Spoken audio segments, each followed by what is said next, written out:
Hey guys, today I'm going to show you how not to solve a Rubik's Cube.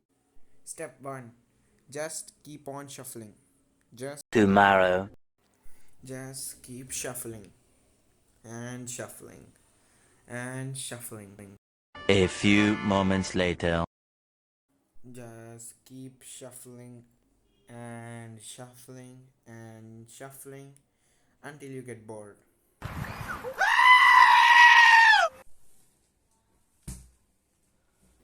Step 2. Just keep staring at the Rubik's Cube. 6 hours later. Just keep staring. Only stare. Just step 3. Don't even try to solve it. Just keep it there.